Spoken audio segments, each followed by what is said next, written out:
ఓం నమ శివాయ. నేడు అరుణాచలం అనంత విశ్వానికి ఆధ్యాత్మిక జ్ఞాన కేంద్రంగా వెలుగొందుతుంది. మన దేశంలో ఉన్న క్షేత్రాలన్నింటిలో ఆత్మజ్ఞాన అభ్యసనానికి అగ్రతాంబూలం ఇచ్చే ఆనంద నిలయం ఇది. రమణ మహర్షి తన 16వ ఏట ఇక్కడికి వచ్చి 54 ఏళ్ల పాటు అరుణగిరి వద్దనే తపోదీక్షను కొనసాగిస్తూ వచ్చారు.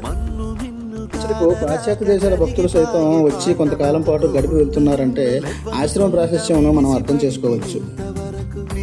రమణ మహర్షి చుట్టూ ఉన్న ఆశ్రమ వ్యవస్థను రమణాశ్రమంగాను, ఆయన ధ్యానం చేసిన గృహం స్కందాశ్రమంగాను పిలువబడుతున్నాయి. నేటి ఆధునిక సమాజం అనే గంజాయి వనంలో తులసి మొక్క ఈ రమణాశ్రమం. ఈ విశ్వానికి తామే కర్తలమని లోకపాలకులైన బ్రహ్మ విష్ణు వివాదం పడగా, పరమేశ్వరుడు దానికి అంతంగా ఆది అంతములని జ్యోతిస్తంభంగా అరుణగిరిగా ఆవిర్భవించాడని స్కంద పురాణం తెలుపుతుంది. ఈ అరుణగిరి భూమికి ఒకవైపు కొన అని, రెండో వైపు కొన పెరుగు దేశంలో మాచూపిచు అనే పర్వత శిఖరం అని. అయితే ఈ పర్వత శిఖరం ఎప్పటికీ కూడా రెడ్ ఇండియన్ల దివ్యక్షేత్రంగా వెలుగొందుతూ ప్రతిరోజు జ్యోతిని వెలిగిస్తారని సమాచారం.